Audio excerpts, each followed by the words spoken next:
नामूस रिसालत और इज़्ज़त मुस्तफ़ा पर पहरा डालने वालों पर जब भी किसी ने जुल्म किया है, जब भी उनके लिए बर्बरियत का सामान मुहैया किया है, तारीख़ में उनका अंजाम अच्छा नहीं हुआ है।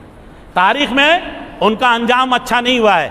ये तारीख़ जो मैं आपके सामने पेश करने वाला हूँ, इसको आप अच्छी तरीके से जानते हैं, क्योंकि आप हुकूमत के कलीदी किरदारों में हमेशा रहते हुए आए हैं, इसलिए ये बात आपको अच्छी तरह मालूम होगी। कौम आपके सामने ये मसला रखता हूँ। सन 1953 है। सन 1953 में भी तहफ़्फ़ुज़ ख़त्म नबूवत के जो है हिफाजत करने वाले मुजाहिदीन पर भी गोली बरसाए गए थे, और आज तो अभी 14-15 और सैकड़ों ज़ख्मी हुए हैं। सन 1953 में हज़ारों लोग शहीद हुए हैं। तहफ़्फ़ुज़ ख़त्म नबूवत में हज़ारों लोग शहीद हुए, हज़ारों औरतें बेवा हुई, हज़ारों बच्चे यतीम हुए हैं। लिहाजा सन 1953 में अज़ीज़ान गिरामी जब तहफ़्फ़ुज़ ख़त्म नबूवत के शुरका को जो है शहीद कर दिया गया, आपको मालूम है कि उस वक़्त का हाकिम कौन था? अल्लाहु अकबर।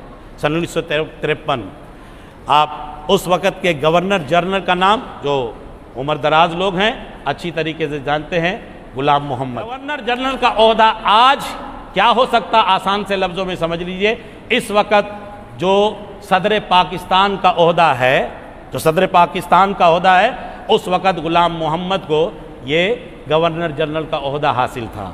लिहाजा वो उस वक़्त का पूरे पाकिस्तान के सियाह और सफ़ेद का मालिक था। उसी के ईमा पर, उसी के हुक्म पर तहफ़्फ़ुज़ ख़त्म नबूवत के रिसालत के मुजाहिदीन पर गोलियों से भून दिया गया। लेकिन याद रखो, उसने जो नामूस रिसालत पर हमला किया था, उसका अंजाम अच्छा नहीं हुआ।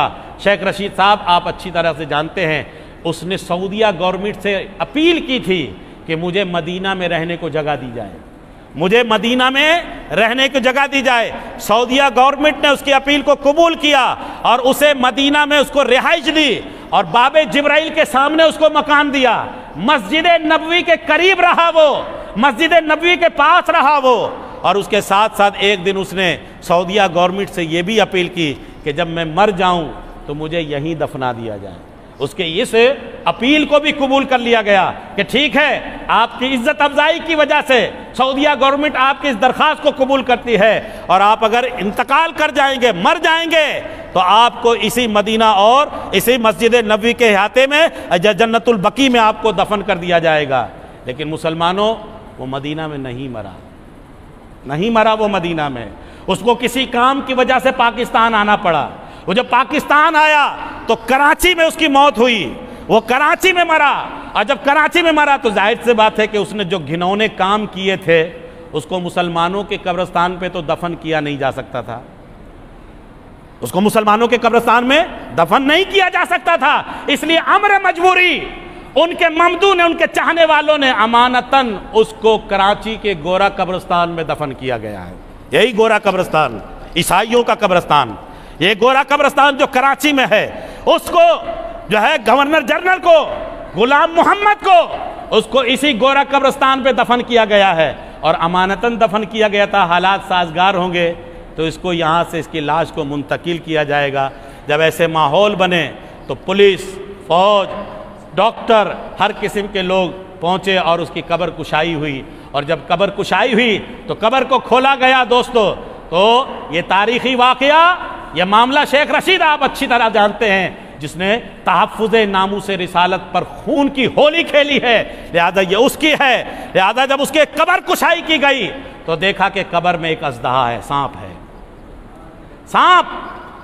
गोली मारे गए, गोली दागा गया, रिवॉल्वर से गोली चलाए गए, लेकिन उस पर कुछ असर ना हुआ। आखिर एक डॉक्टर ने कहा कि इस कब्र पे जहरीला मादा डाला जाए, गैस डाला जाए, और कब्र को बंद कर दिया जाए। उसके बाद जब जहरीला मादा डालकर कब्र को बंद कर दिया गया, ताकि बंद कर दिया जाए, जहर के गैस की वजह से ये सांप मर जाए।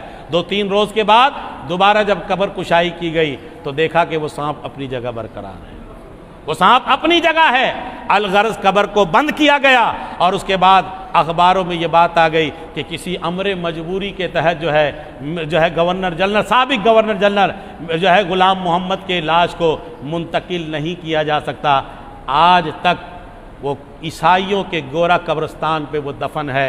لہذا جھوٹ مت بولیے، کہیں ایسا نہ ہو کہ خدا کی پکڑ آ جائے تو مکہ بھی میں نماز پڑھ کر آیا ہوں، مدینہ میں نماز پڑھ کر آیا ہوں، آپ کے لیے حرم کھول دیا گیا ہو یا آپ کے لیے کعبہ کے دروازے کھول دیے گئے ہوں، لیکن ناموس رسالت کے محافظین پر اگر خون کی ہولی کھیلو گے اور ان پر گولی برساؤ گے تو یاد رکھو کہ خدا کی پکڑ بہت شدید ہے، اللہ رب العالمین کی پکڑ بہت شدید